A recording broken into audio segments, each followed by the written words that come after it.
terima kasih kami ucapkan kepada Tuhan. Kami puji dan muliakan nama Tuhan dalam setiap kehidupan kami. Kami bersyukur pada saat ini Tuhan membimbing kami untuk boleh mendengarkan kebenaran firman Tuhan.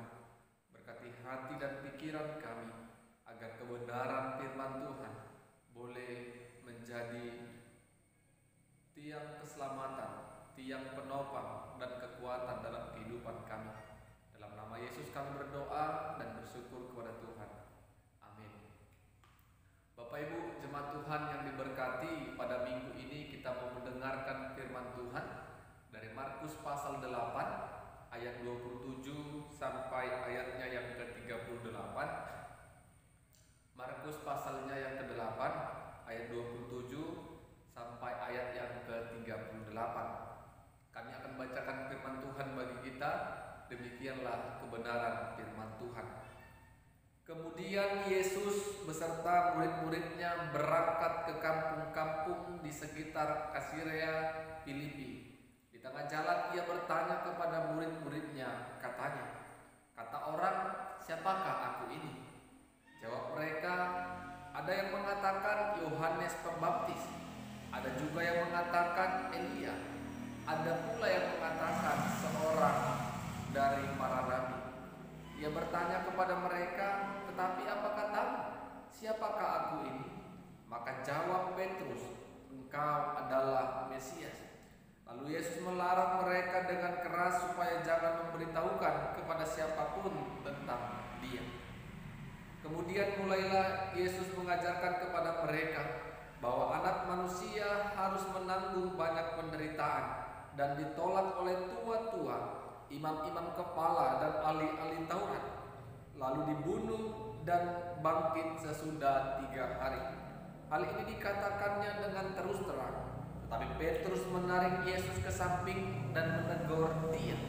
Maka berpalinglah Yesus dan sambil memandang murid-muridnya, ia memarahi Petrus, katanya, "Enyalah iblis, sebab engkau bukan memikirkan apa yang dipikirkan Allah, melainkan apa yang dipikirkan manusia." Lalu Yesus memanggil orang banyak dan murid-muridnya dan berkata kepada mereka, "Setiap orang yang mau mengikut aku, ia harus menyangkal dirinya, memikul salibnya dan mengikut aku. Karena siapa yang menyelamatkan nyawanya, ia akan kehilangan nyawanya. Tetapi barang siapa kehilangan nyawanya karena aku dan karena Injil, ia akan menyelamatkannya. Apa gunanya seorang memperoleh seluruh dunia, tetapi ia kehilangan nyawanya? Karena apakah yang dapat diberikan sebagai ganti nyawanya? Sebab barang siapa malu karena aku dan karena perkataanku di tengah-tengah angkatan yang tidak setia dan berdosa ini, Anak Manusia pun akan malu karena orang itu apabila ia datang kelak dalam kemuliaan Bapanya diiringi malaikat-malaikat kudus." Amin. Bapak Ibu saudara-saudara yang diberkati Tuhan, minggu ini kita mau merenungkan firman Tuhan dengan tema "Percayalah kepada Yesus dan ikutlah Dia." Percayalah kepada Yesus dan ikutlah Dia.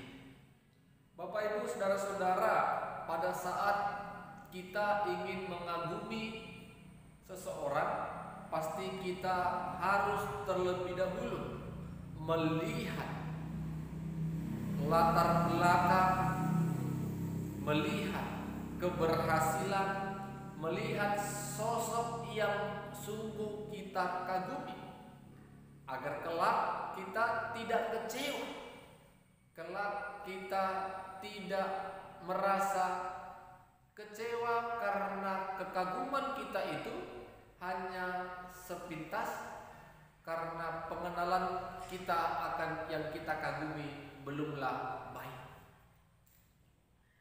Inilah yang mau dikerjakan oleh Yesus ketika Yesus bertanya kepada murid-muridnya.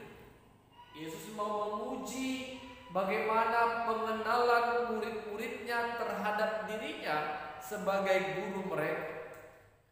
Tetapi sebelum Yesus menilai dan mendengar pernyataan mereka secara langsung terhadap dirinya sebagai guru mereka, Yesus bertanya terlebih dahulu kepada ke-12 muridnya, menurut kalian,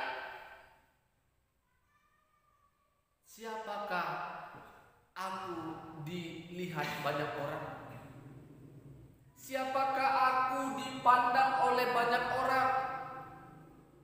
Murid-murid menjawab, ada yang mengatakan engkau Yohanes Pembaptis, ada yang mengatakan engkau Nabi Elia, ada juga yang mengatakan engkau ada salah satu nabi terdahulu.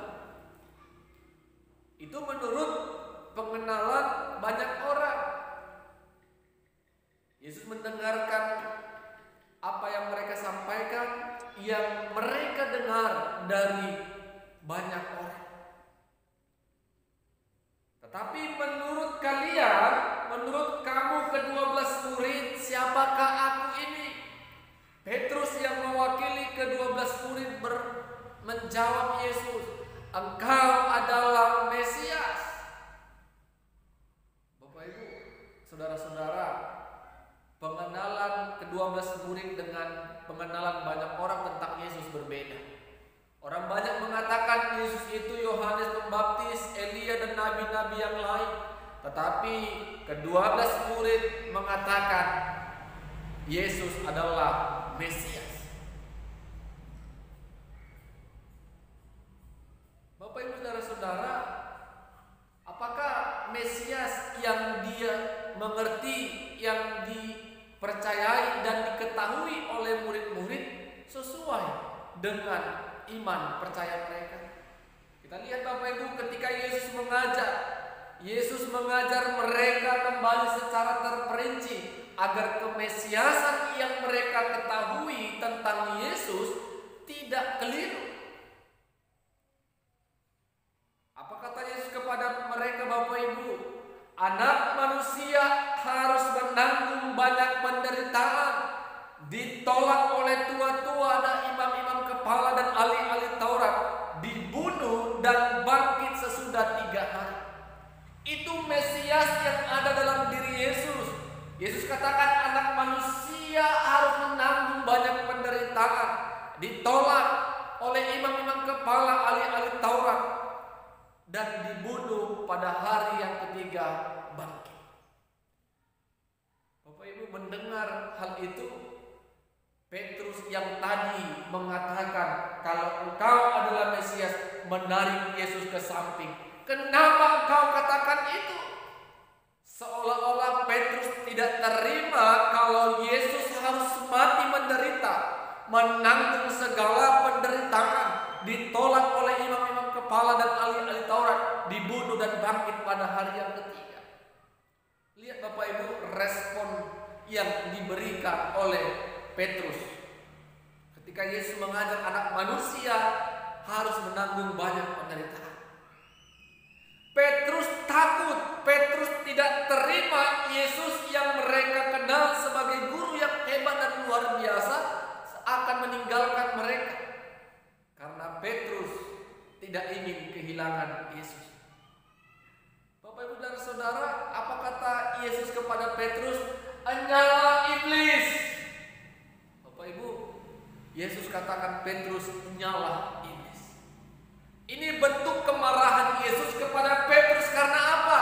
Karena Petrus hanya memikirkan apa yang dipikirkan oleh manusia, tetapi tidak memikirkan apa rencana besar yang telah Tuhan sediakan untuk menyelamatkan umat manusia dari dosa.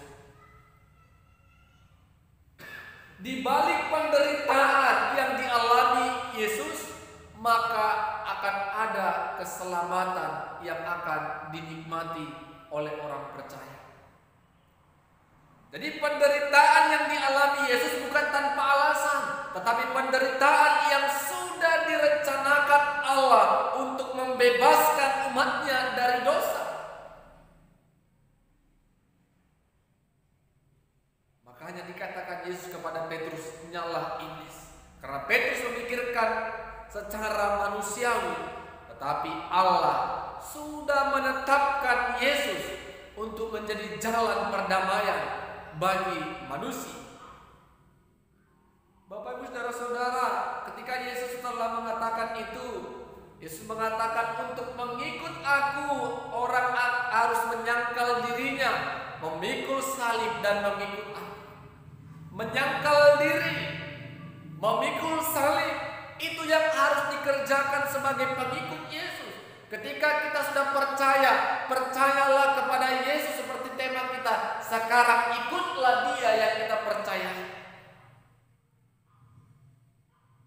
Bapak Ibu saudara-saudara, menyangkal diri, tidak menganggap diri yang paling hebat dan luar biasa, tetapi menganggap Allah lah yang ada dalam kehidupan kita. Memikul salib, bukan salib yang dipikul Yesus yang kita pikul kembali, tetapi penderitaan sebagai pengikut Yesus itu harus kita jalani. Apakah kita bisa bertahan dalam setiap penderitaan yang ada dalam hidup kita? Kalau kita kalah oleh karena persoalan penderitaan dan pergumulan, berarti kita gagal untuk mengikut Dia.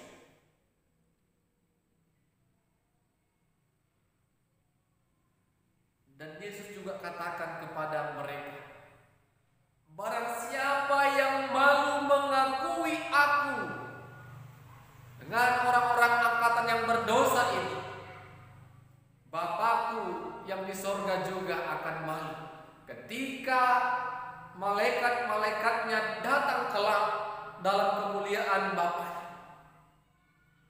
Bapak saudara-saudara, ternyata menjadi orang percaya harus berani mengakui aku anak Allah.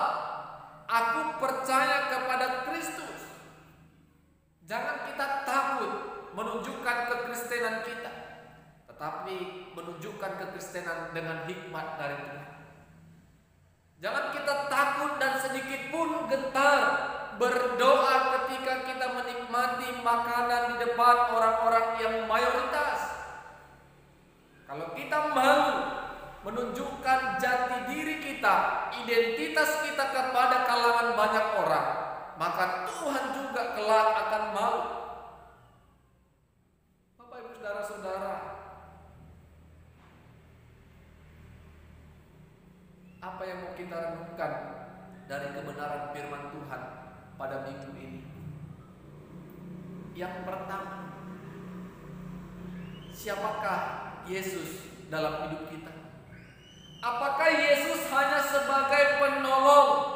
Apakah Yesus hanya sebagai sumber berkat? Apakah Yesus hanya sebagai sumber mujizat dalam kehidupan kita? Sama seperti banyak orang yang percaya kepada Yesus. Apakah Yesus itu sosok yang hebat, mampu melakukan segala perkara yang tidak bisa dikerjakan oleh manusia? Tidak cukup hanya itu. Kita percaya kepada Yesus, kita menyebut Yesus sebagai Tuhan dan Juru Selamat karena penderitaan dan pengorbanannya lah kita dibebaskan dari dosa. Itu yang pertama. Kalau hanya Yesus memenuhi segala kebutuhan dan mencukupkan kita, itu tidak mendasar. Tetapi kalau kita katakan Yesuslah yang menyelamatkanku dan membebaskanku dari dosa, itulah iman. Dan yang kedua, Bapak Ibu saudara-saudara, ketika Bapak Ibu saudara-saudara mengatakan aku Kristen, perlihatkan identitasnya. Apa ciri khas dari kekristenan? Sehingga banyak orang boleh terberkati lewat kehadiran kita. Banyak orang yang terberkati buat terlihat cahaya Kristus ada dalam hidup kita, sehingga orang di sekitar kita merasa terberkati. Kalau kita benar-benar Kristen yang sejati. Dan yang ketiga, seperti yang Yesus katakan tadi, menyangkal diri, memikul salib dan ikutlah Yesus. Jadi Bapak Ibu dan Saudara, Yesus tidak katakan mengikut Yesus itu senang, mengikut Yesus itu tanpa persoalan. Tetapi kita harus yakin, sesulit apapun persoalan, seberat apapun pergumulan, kalaulah kita ikut sertakan Tuhan dalam hidup kita, maka kita bisa bertahan untuk mengikut Dia. Amin. Kita bersatu dalam doa. Terima kasih buat kebenaran firman Tuhan yang telah kami dengarkan pada minggu ini. Biarlah kuasa Roh memberkati setiap kami yang mendengarkan firman Tuhan, sehingga firman-Mu boleh menyelamatkan kami, membimbing kami dan menuntun kami untuk boleh melakukan kehendak-Mu. Dalam nama Yesus kami berdoa dan bersyukur kepada Tuhan. Amin. Shalom. Tuhan Yesus memberkati kita.